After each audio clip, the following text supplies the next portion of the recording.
Con el gusto de saludarlos nuevamente para avanzar sobre los temas que vamos a cubrir en el módulo de lípidos.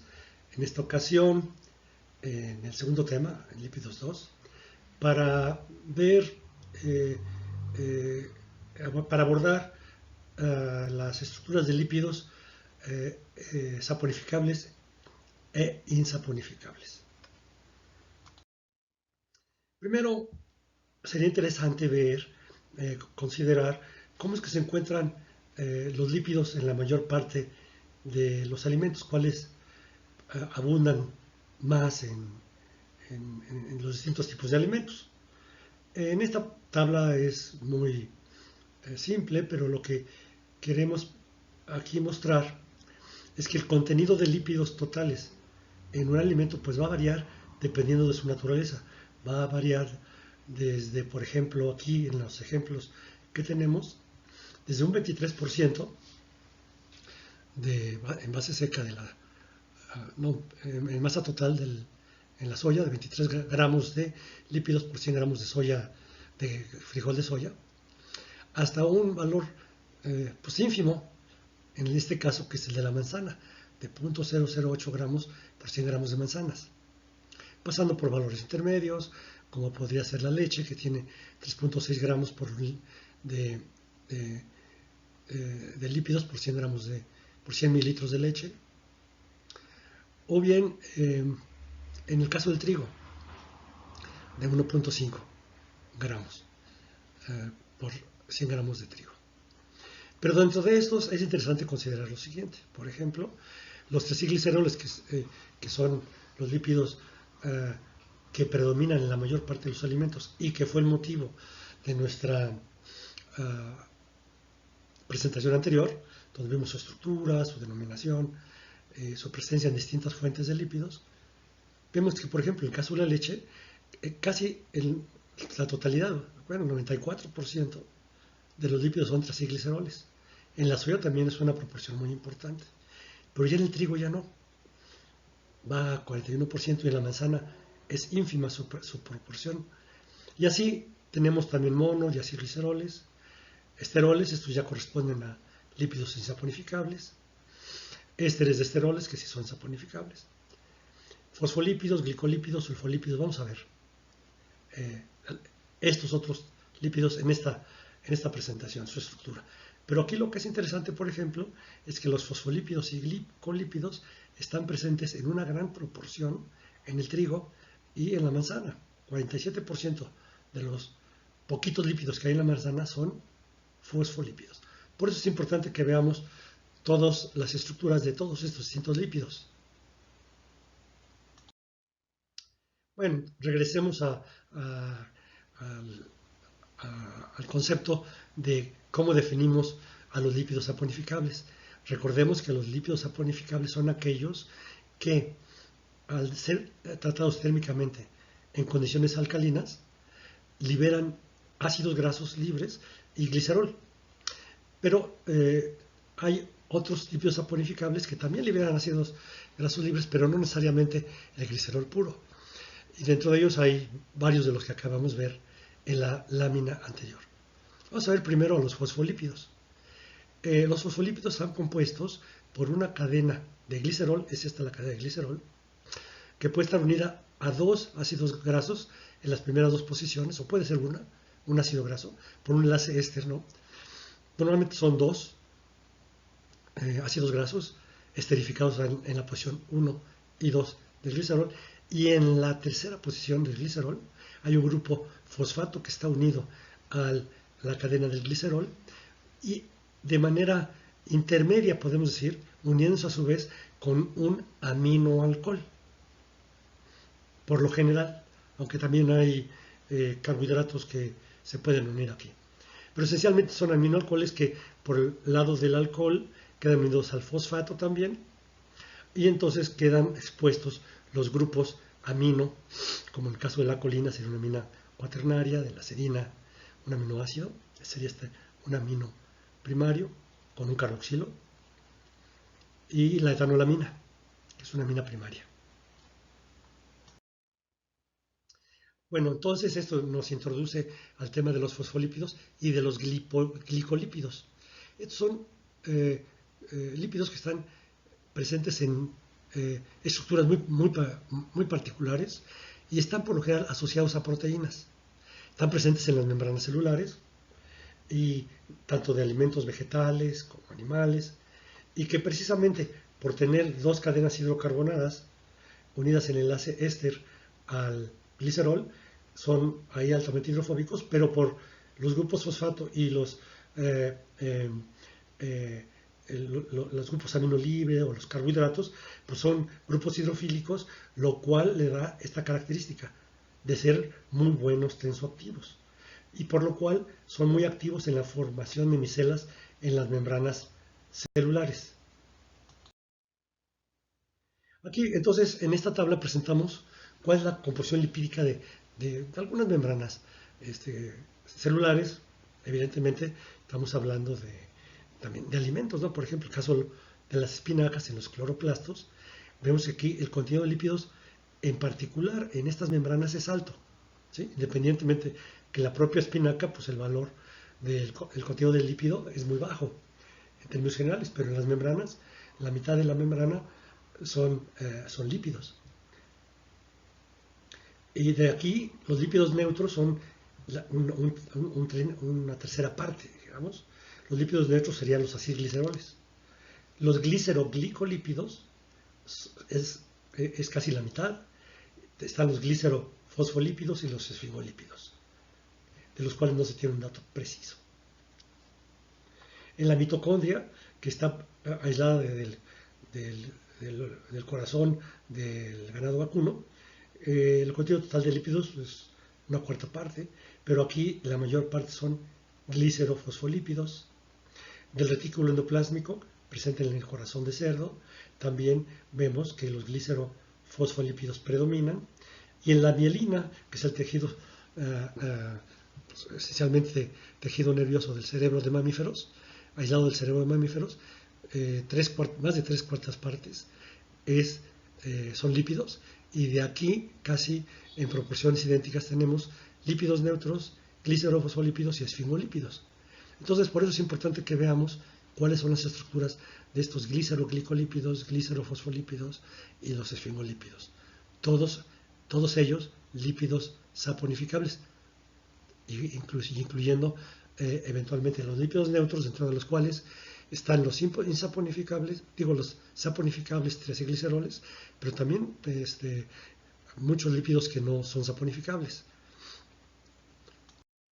Bien, regresemos. Entonces, los fosfolípidos son, ya dijimos, mono o diésteres de ácidos grasos. Por lo general, estos ácidos grasos son muy insaturados. El oleico está presente en gran proporción, por lo cual pues son muy fácilmente autooxidables. Se oxidan, sufren autooxidación rápida y fácilmente, y son excelentes emulsificantes en los alimentos. ¿Por qué? Porque interaccionan con el agua a través de sus grupos fosfato y de la base nitrogenada, y por lo general son solubles en mezclas de cloroformo metanol o acetona anhidra. Se hidrolizan en potasa, en mezclas de potasa etanol, y se liberan los ácidos grasos en condiciones suaves. Entonces veamos primero los fosfatidilderivados. Acabamos de hablar de la lecitina. La lecitina pura es un emulsificante cuyo valor BHL es de 3, es decir, es un emulsificante muy efectivo para emulsiones agua en aceite. Y está presente sobre todo en la soya y en la yema de huevo. Y su composición esencialmente, y se utiliza mucho en la industria alimentaria, es fosfatidilcolina, fosfatidiletonolamina y fosfatidilinositol. Aquí vemos las representaciones de las estructuras de estos fosfolípidos. Recordemos, aquí está la estructura del glicerol, dos enlaces éster con dos ácidos grasos, uno en la posición 1 y en la posición 2.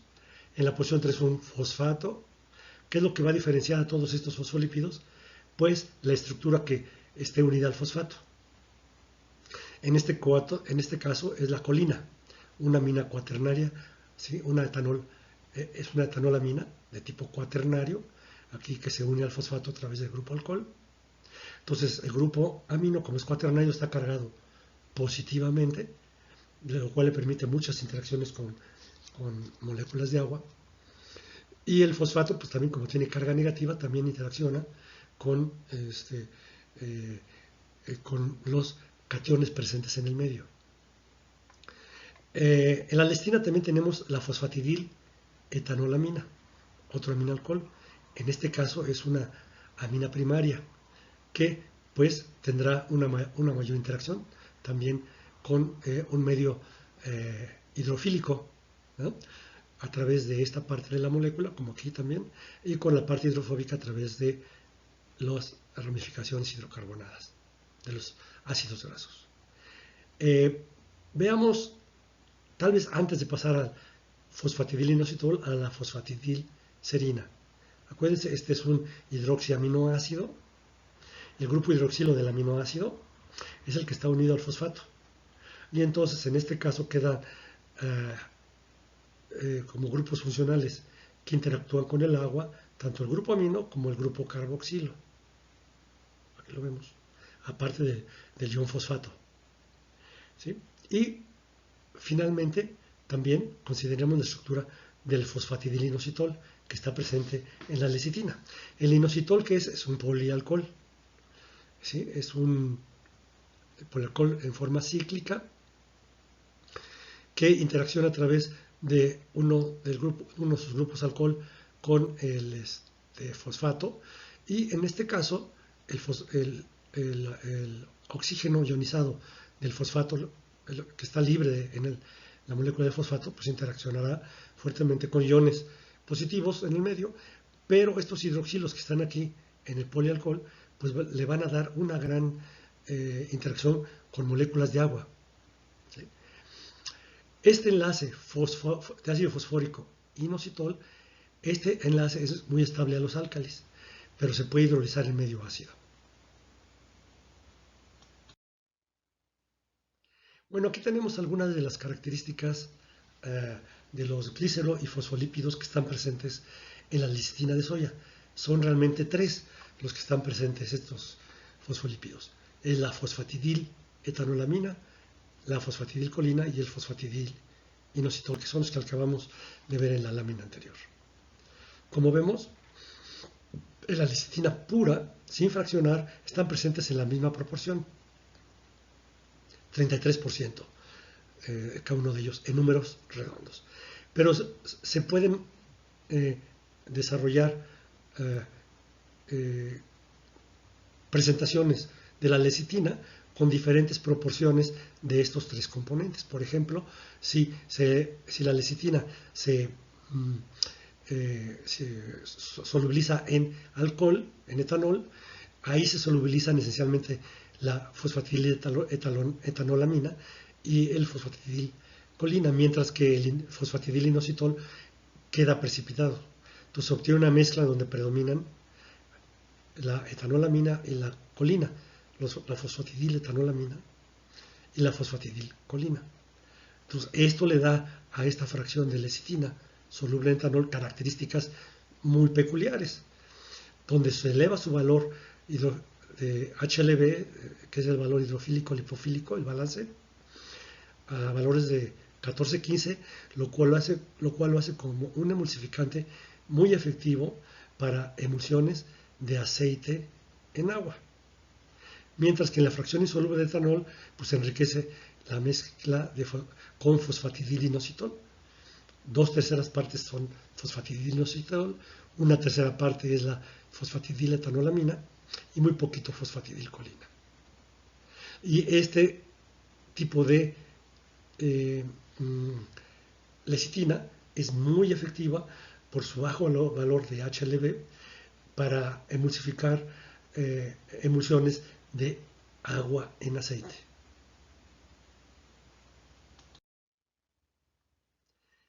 Pasemos al siguiente punto, que serían los gliceroglicolípidos. ¿Cuál es la diferencia con los glicerofosfolípidos? Es muy simple. Es también una molécula de diacilglicerol, es decir, tenemos una molécula de glicerol con un enlace éster en la posición 1 con un ácido graso, otro enlace éster con otro ácido graso en la posición 2. ¿Y qué vamos a tener ahora en la posición 3? Vamos a tener aquí un carbohidrato que se va a unir a través de un enlace glicosídico, con el alcohol, con el grupo alcohol del glicerol en la posición 3. En este caso tenemos la estructura del monogalactosil diacilglicerol. Esta es galactosa, la galactosa, y está unida a través de un enlace glicosídico entre un grupo hidroxilo de la galactosa, ¿sí?, con el glicerol. En particular es el enlace glicosídico con el carbono 1, ¿verdad?, que es donde está el carbonilo, el carbonilo libre, ¿no? Y ahí forma el enlace glucosídico. Pero también se puede tener dos unidades de galactosa unidas por enlace glicosídico con la posición 3 del glicerol. Aquí tendríamos la estructura de la digalactosil diacilglicerol. Como podemos ver, pues el comportamiento en emulsiones de estas estructuras pues cambia con respecto a la listina, porque hay una gran cantidad de grupos hidroxilo que van a interactuar con el medio, con el agua en el medio. Finalmente, aquí hay una derivación de estos gliceroglicolípidos en los cuales en la posición 6 de la galactosa vamos a tener un grupo sulfato sustituido por el hidroxilo, y esta estructura correspondería a los sulfolípidos, que son solubles en agua. Un ejemplo de ello es la sulfoquinobosa. Pasemos ahora a algunas estructuras que se derivan de del fosfatidilglicerol que vimos previamente, donde tenemos la cadena de glicerol, de un diacilglicerol con un grupo fosfato, pero que en este caso el grupo fosfato está unido a otra cadena de glicerol a través de otro hidroxilo del carbono 3 del glicerol, quedando aquí libres dos grupos hidroxilo. Estos se encuentran en muchas plantas, precisamente en los cloroplastos, y se forma un enlace fosfórico glicerol, ¿sí? El ácido fosfórico está unido a dos moléculas de glicerol, los cuales hidrolizan medio ácido. Estos enlaces. Los enlaces éster, evidentemente, en medio alcalino. Pero también una estructura relacionada es la cardiolipina, que es un derivado del difosfatidilglicerol. Esta misma molécula está unida a otra tercera molécula de glicerol que tiene dos enlaces éster en la posición 1 y 2, unido a través de una segunda molécula de fosfato. Se encuentra esta cardiolipina en el corazón de res, también en las plantas verdes, y como podemos ver son moléculas altamente que interactúan tanto con partes hidrofóbicas como con partes hidrofílicas de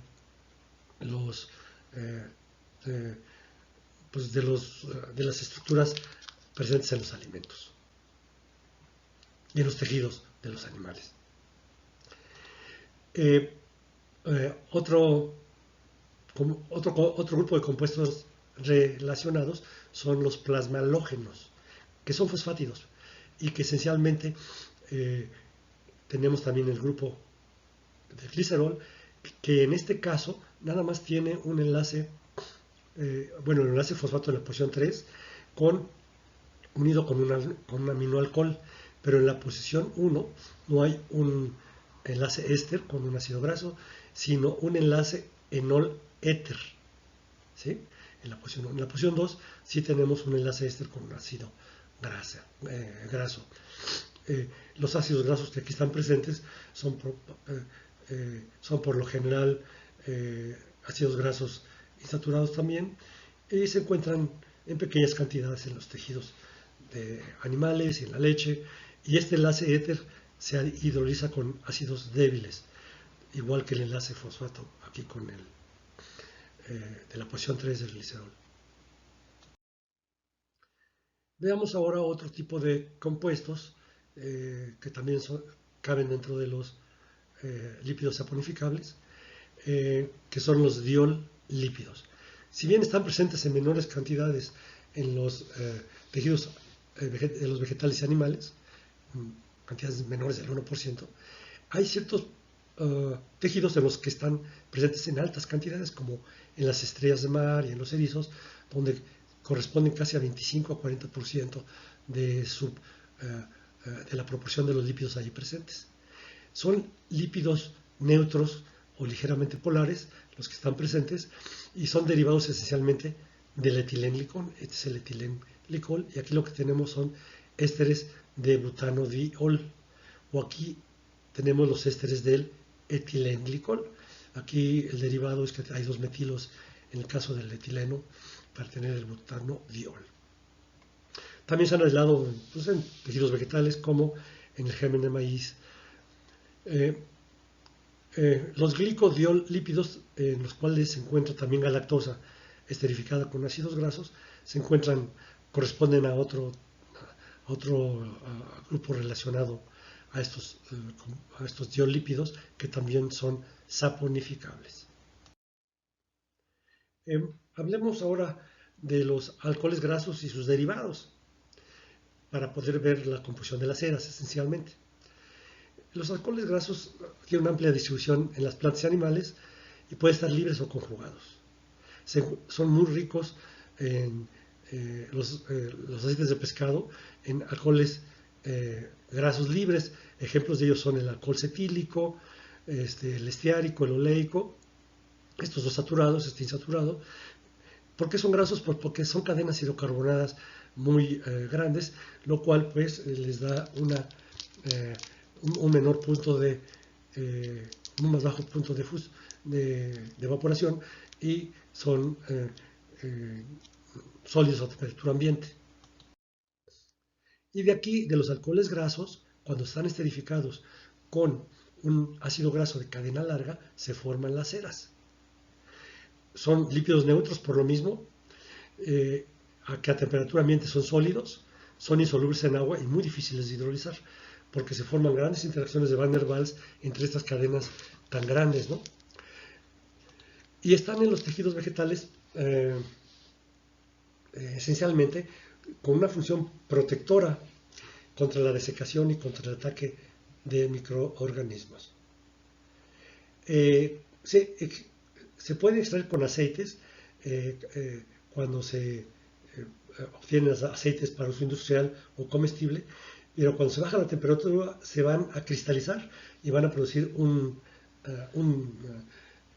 defecto o un daño en el aceite. Se tienen que eliminar, se tienen que filtrar de los aceites para que no se vean estos pequeños puntos blancos de cristales de cera en los aceites, y se eliminan en el proceso de refinado de los aceites. Y abundan en el aceite de girasol y en el aceite de los cetáceos, esencialmente. Aquí algunos ejemplos de la cera de oveja, donde vemos el ácido graso esterificado con este alcohol. Y estamos hablando aquí de cadenas hidrocarbonadas de más de 50 átomos. Aquí igual, casi 30 átomos, 60 átomos, perdón, en total de carbono, en la cera de carnauba o en ceras de planta, donde también tenemos más de 30 átomos, lo cual pues, los hace que a temperatura ambiente sean sólidos. Otro grupo de lípidos saponificables son los alcoxilípidos. Aquí ejemplos de ellos son este éter de alquilglicérido, aquí tenemos el glicerol, y aquí tenemos un enlace éter con un ácido graso.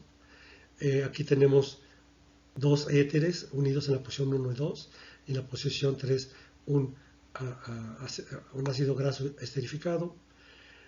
Aquí 2 éteres y un alcohol, ¿sí? Aquí era un éter y 2 alcoholes. Aquí dos enlaces éster y un enlace éter. Hay una gran diversidad de esos compuestos que se les denomina alcoxilípidos. Y todos son mono o diésteres de alcoholes grasos con glicerol y se encuentran presentes en mamíferos y peces.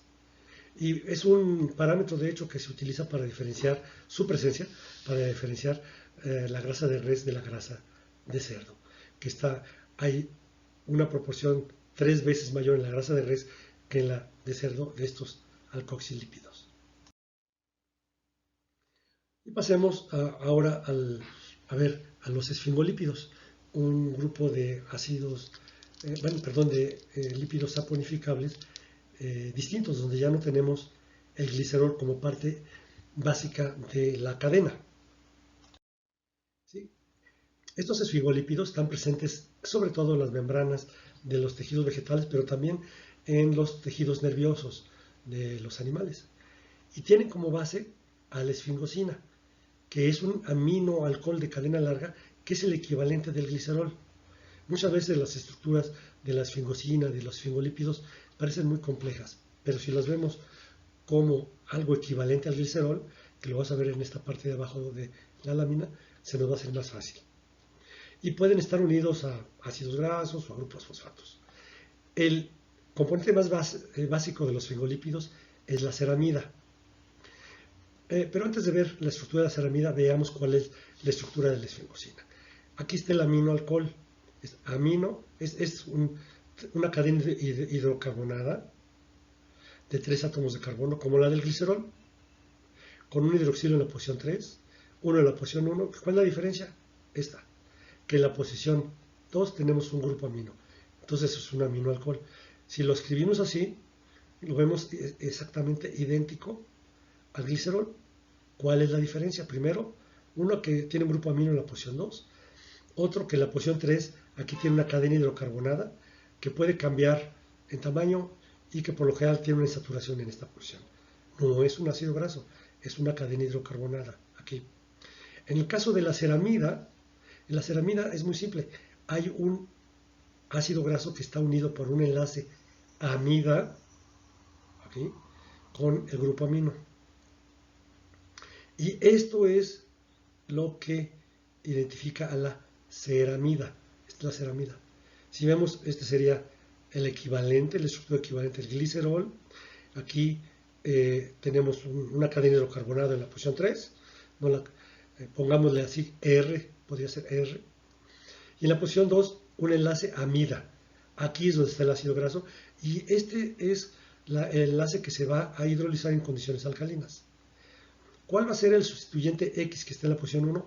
Eso es lo que va a diferenciar a los distintos esfingolípidos. Veamos, entonces regresemos. Esta es la estructura de la ceramida. La esfingosina sería sin el ácido graso, ¿sí? En la posición 2. Entonces, dependiendo del tipo de sustituyente que se tenga aquí en la posición 3, es lo único que va a variar, porque aquí el ácido graso siempre va a estar formando un enlace amida con el grupo amino. Entonces, lo único que va a variar es el tipo de sustituyente aquí en la posición 1, que está unido al alcohol en la posición 1. Si aquí lo que tengo es un grupo fosfato y colina, como con los fosfolípidos, si lo recuerdan, en la lámina, una de las primeras láminas que vimos, si tenemos aquí un grupo fosfato y colina, estas son las esfingomielinas y pertenecen a los esfingolípidos, al grupo de los esfingolípidos. Pero hay dos opciones adicionales, que aquí tengamos unido por un enlace glucosídico a un carbohidrato. Si yo aquí tengo un carbohidrato nada más unido, aquí el tipo de esfingolípido es el glicoesfingolípido, que se les conoce como cerebrósidos. Pero si aparte del azúcar tengo ácido siálico unido, ahí tendríamos al grupo de los gangliósidos. Estos dos grupos, los cerebrósidos y los gangliósidos, estos dos grupos de compuestos constituyen el gran grupo de los esfingoglucolípidos. Resumiendo otra vez, dentro de los esfingolípidos tenemos los esfingofosfolípidos, que son estos, y los esfingoglucolípidos, que pueden ser glicosfingolípidos cuando solo hay un carbohidrato, o gangliósidos cuando hay un carbohidrato con ácido siálico. Veamos algunas estructuras. Bueno, regresemos. Esta es la estructura de la esfingosina, la posición 3, donde tenemos el alcohol y la cadena hidrocarbonada. Esta es la posición 2, donde tenemos el grupo amino y el ácido graso formando la amida. La posición 1 de la esfingosina, el fosfato y la colina. ¿Sí? Esta sería una estructura típica de un esfingofosfolípido. Antes de avanzar más, veamos cómo es que ocurre la hidrólisis del enlace amida entre el grupo amino de la esfingosina y el ácido graso. Pues aquí tenemos la estructura básica de un enlace amida que en condiciones alcalinas pues sufre una reacción de saponificación idéntica a como la vimos con el enlace éster de un ácido graso con un alcohol. Aquí viene el detalle.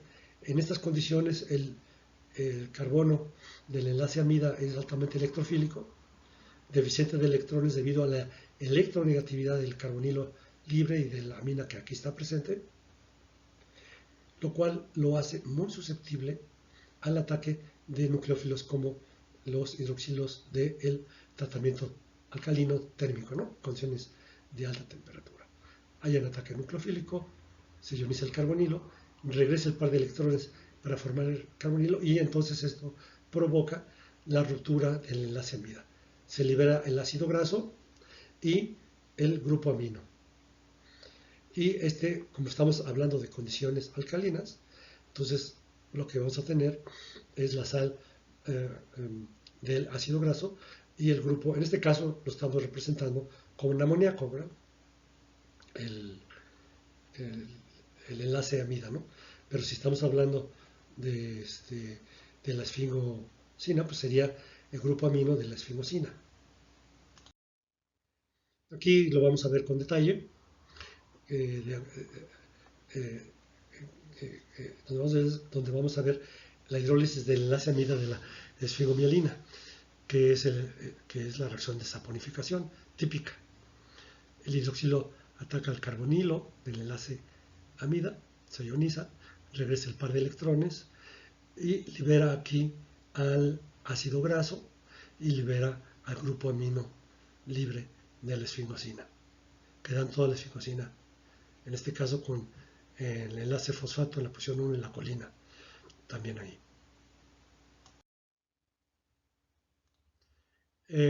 Pasemos al otro grupo de los esfingolípidos, que son los cerebrósidos, en los cuales dijimos que lo que está presente, el compuesto que está unido al hidroxilo del carbono 1 es un carbohidrato. Aquí tenemos la estructura básica de la ceramida, ¿sí? Donde está el enlace amida en la posición 2 con el grupo amino, la posición 3 del hidroxilo con la cadena hidrocarbonada, que puede variar, no necesariamente es siempre esta estructura, y que en la posición 1 tenemos un enlace glucosídico.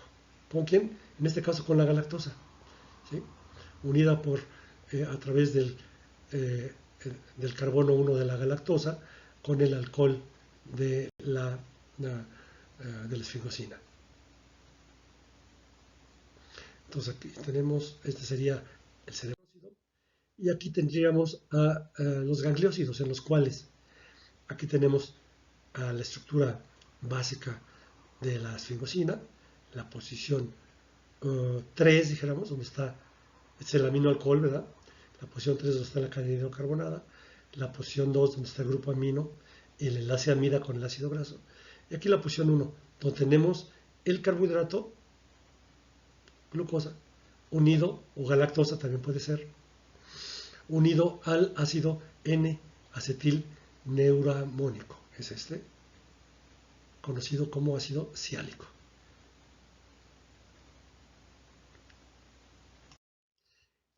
Con eso terminamos de ver los lípidos saponificables, es decir, aquellos donde se liberan ácidos grasos cuando son sometidos a tratamientos térmicos alcalinos. Y en esta lámina que sigue vamos a presentar un breve resumen de cómo es que se relacionan las distintas estructuras de los lípidos en términos de las estructuras que se están uniendo para formarlos. Lo vamos a ver muy rápidamente, ¿sí? Muy rápidamente porque aquí lo interesante es nada más dar un panorama general. Recordemos que tenemos, habíamos visto como estructura básica, teníamos al glicerol, que estaba unido con distintos compuestos para formar, con ácidos grasos, para formar, aquí con ácidos grasos, mono, di y triacilgliceroles, que son los más abundantes en la naturaleza. Pero también pueden formar ésteres de esterol, todavía no hemos visto a los esteroles. Sí vimos a la esfingosina, en la cual vimos que si se unen con los ácidos grasos dan cerebrósidos o bien dan esfingomielinas, y los cerebrósidos también requieren la presencia de carbohidratos, dexosas. Si los ácidos grasos se unen con los alcoholes grasos dan presencia a las ceras o a los éteres de, eh, eh, de compuestos que ya vimos, los étergliceroles que vimos en la presentación anterior. El ácido fosfórico y los aminoalcoholes también son muy importantes, que necesitan estar presentes en las esfingomielinas, en los fosfatidil-ésteres también y en los plasmalógenos.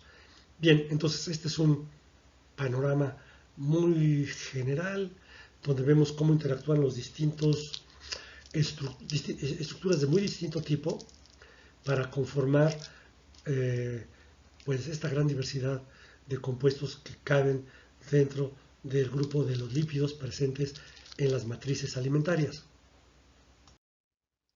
Aquí tenemos otro compuesto que no precisamente eh,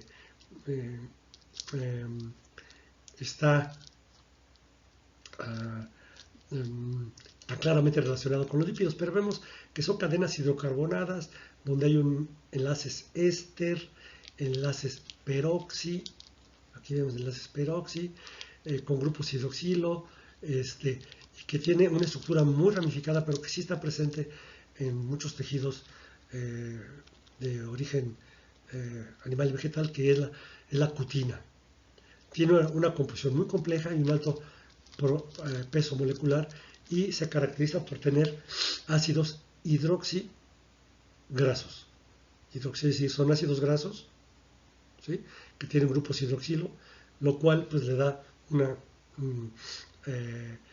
con esta estructura ramificada tridimensional una alta resistencia y capacidad de repulsión de agua. Finalmente vamos a abordar, antes de ver a los lípidos insaponificables, muy rápidamente un concepto donde se integra también la presencia de distintos tipos de lípidos con las proteínas, y que desde el punto de vista funcional son muy importantes porque están presentes en muchas matrices alimentarias y son básicos para una gran cantidad de funciones. Las lipoproteínas son complejos de proteínas y lípidos polares y triacilgliceroles. Son solubles, curiosamente, en medio acuoso, ¿no? Pero son inseparables en medio acuoso. Solo se les puede separar por métodos físicos, por centrifugación y por electroforesis, y usando ciertos disolventes que son adecuados. Son muy estables, pero su estabilidad no se debe a enlaces covalentes, sino más bien a interacciones hidrofóbicas debidas a las interacciones entre los restos de los aminoácidos hidrofóbicos de las proteínas con los restos acilo de los lípidos. También las interacciones iónicas son importantes entre los aminoácidos polares de las proteínas con los fosfatidil derivados. Los puentes de hidrógeno no participan en este caso. Los fosfatidil derivados carecen de grupos que formen puentes de hidrógeno, entonces por eso es que no participan en la estabilidad. En esta tabla pues vemos la composición de las lipoproteínas típicas de diferentes fuentes. El concepto que por lo general el público tiene más asociado a las lipoproteínas es lo que le llaman los triglicéridos, que realmente pues, no son triglicéridos, son lipoproteínas, en los cuales hay efectivamente triacilgliceroles.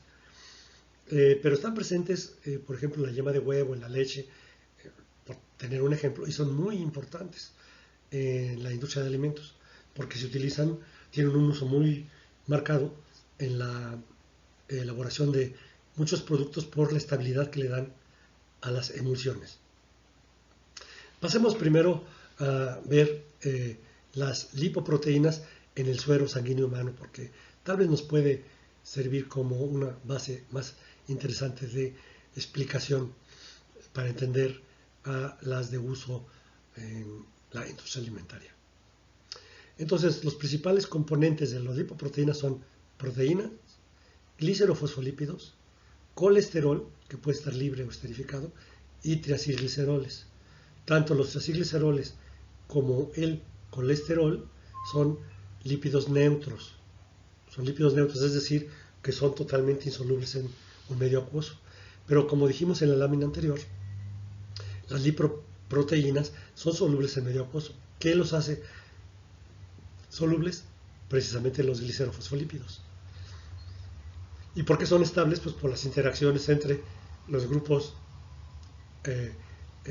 hidrofóbicos del colesterol y los triacilgliceroles con las partes hidrofóbicas de los glicerofosfolípidos y de las proteínas, y las interacciones a su vez hidrofílicas de los glicero o iónicas de los fosfolípidos con las proteínas. Aquí empecemos con los lipoproteínas que tienen un mayor contenido de triacilgliceroles. Vemos, casi son puros triacilgliceroles, con un peso molecular de 10 a la 6, 10 a la 7, son grandes, con muy baja cantidad de proteínas. Aquí están ordenadas en función de la cantidad de proteínas. Estos tienen muy poca proteína, un alto contenido de triacilgliceroles, un contenido intermedio de colesterol y muy poco contenido de glicerofosfolípidos. Siguen las proteínas de muy baja densidad, VLDL. ¿Por qué? Porque siguen teniendo muy alta cantidad de triacilgliceroles, ya tienen más cantidad de colesterol, pero ya aquí hay glicerofosfolípidos en una cantidad importante que las hace solubles o las puede integrar al medio junto con proteínas. Después vienen las proteínas de baja densidad, LDL. Vemos que la proporción de triacilgliceroles es menor, pero una alta cantidad de colesterol esterificado principalmente. Casi una tercera parte de las lipoproteínas de baja densidad corresponde a colesterol, pero casi las mismas proporciones de glicerofosfolípidos, lo que les permite precisamente que sean solubles en medios acuosos como sería el torrente sanguíneo, ¿verdad? Y por otro lado tenemos las proteínas de alta densidad. ¿Por qué son de alta densidad? Pues porque lo que tienen es una gran cantidad de proteína que pues evidentemente presentan una mayor densidad que los lípidos. Tienen menor cantidad de triacilgliceroles y de colesteroles y una alta cantidad de glicerofosfolípidos, equivalente a las de baja densidad, pero una altísima cantidad de proteína. Estas diferencias en composición, precisamente, en términos de la proporción de proteína y las diferencias en colesterol, son lo que se asocia a su función en la fisiología del colesterol en el organismo. Las de baja densidad son las que transportan los lípidos y el colesterol hacia el interior de las células, y las de alta densidad son las que los transportan hacia el exterior de las células y hacia el hígado. En el caso de la yema de huevo, pues aquí tenemos dos tipos de lipoproteínas presentadas. La beta-lipovitelina, que se caracteriza por una alta cantidad de proteína, muy baja cantidad de colesterol y triacilgliceroles, y la proteína de baja densidad, con una alta cantidad de glicerofosfolípidos, alta cantidad de triacilgliceroles, y precisamente esta composición es la que le permite su uso industrial tan importante como emulsificante en diferentes productos, en donde tenemos la posibilidad de incorporar en materiales tanto productos con alto contenido de lípidos, mantequilla, crema, ¿no? con líquido para distintos productos de panificación o productos de derivados cárnicos. En la leche, pues evidentemente la lipoproteína de baja densidad que está presente es la que permite que los sólidos de la leche estén suspendidos, ¿sí? Con una cantidad de glicerofosfolípidos muy alta, pero también de teacilgliceroles, y permite la integración de las partes lipídicas del alto contenido de lípidos que tiene la leche en un medio líquido acuoso.